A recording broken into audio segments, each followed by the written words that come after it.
What do you make of all the fake news that it affects If you you? don't read the newspaper, you're uninformed. If you do read it, you're misinformed. So what do you do?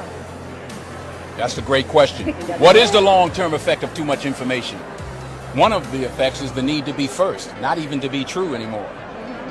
So what a responsibility you all have to tell the truth, not just to be first, but to tell the truth. We live in a society now where it's just first. Who cares? Get it out there. We don't care who it hurts. We don't care who we destroy. We don't care if it's true. Just say it, sell it.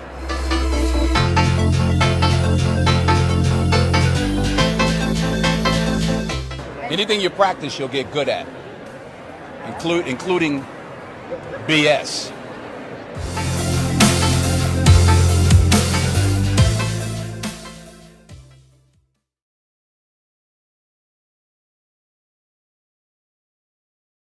So what is the long-term effect of too much information?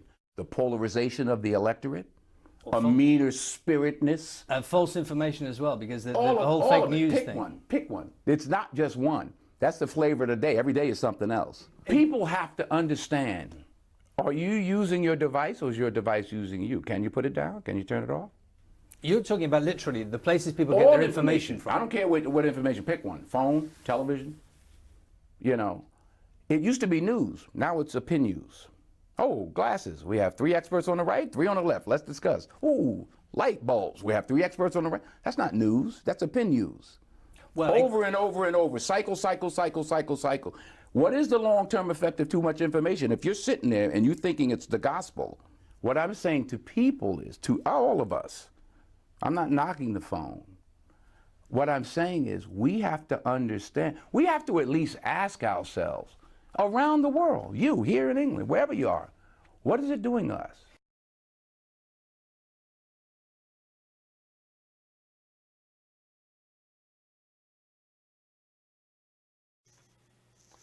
That is a good question. That is a very good question. What is it doing to us? Some people would say that we're hitting a dark age of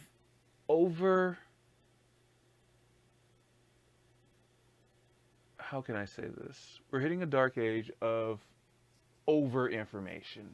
In other words, we're getting way too much information at a rapid speed.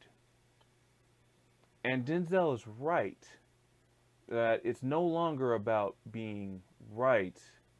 It's about getting out there first, which is a more detailed variation of what Trump said, which is we live in a post-news time.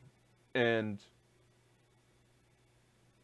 I didn't understand exactly what that meant beforehand, but now Denzel breaking it down to basically what it is right now, which is news that has opinions littered into it, to the point where it's not news anymore. It's just this one guy and what he thinks about something, be it glasses, the iPhone, Android, whatnot.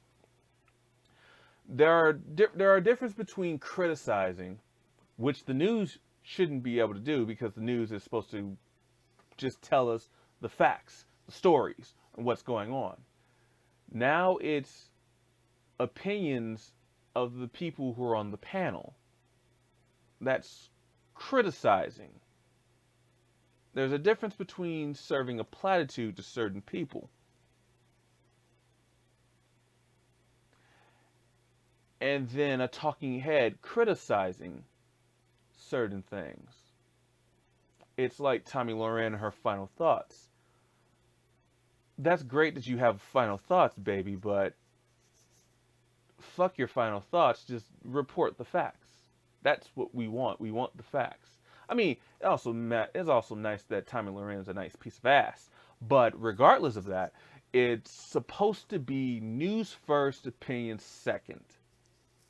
And platitudes to people who probably would have a good or horrible time on whatever news topic that you're reporting on. I'm not a journalist. And the reason why a lot of independent media can get away with this, we're talking about people on YouTube or people on other sites, is because they're not journalists either. The style that journalists are picking up on is something that we have inherently did, but we have a reason why we do that. They're supposed to be the standard. We're the upstarts. We can give our opinion. They're supposed to just report the facts.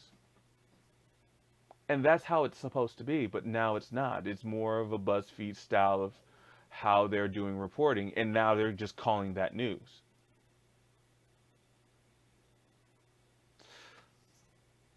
I remember a couple days ago, because I've been doing other things, but I remember a couple of days ago I saw the video from Review Tech USA where he's bashing PewDiePie for being an anti-Semite. Again, I don't understand what the fuck is wrong with somebody who has his own channel, does his own thing, and somehow he's, you know, an anti-Semite, when reality there shouldn't be anything wrong with making fun of other people, period. It just shouldn't be anything wrong with it. That's the thing called, you know, free speech. This is what we all have. However, there isn't freedom from consequences, and I understand that. That's the reason why Disney and YouTube dropped him at some point from YouTube Red and Disney. But whatever, I digress. Review Tech USA goes in, he roasts the fuck out of PewDiePie. A couple days later, he, I guess, talks to Liana Krosnerger. I can't remember. I remember her, but I just don't remember her last name. Speaks to her about it. I guess she asked the real questions, like, why does that fucking matter? And then it just pops into Review Tech's head. Oh shit, he's being gamergated. He's being railroaded because he has differing opinions than other people. It wasn't really that Review Tech possibly noticed that. It's also that he hasn't even reviewed his content. He didn't do enough research. He just took the Wall Street Journal at face value. And that's dangerous. That's very dangerous. And the Wall Street Journal shouldn't be doing that.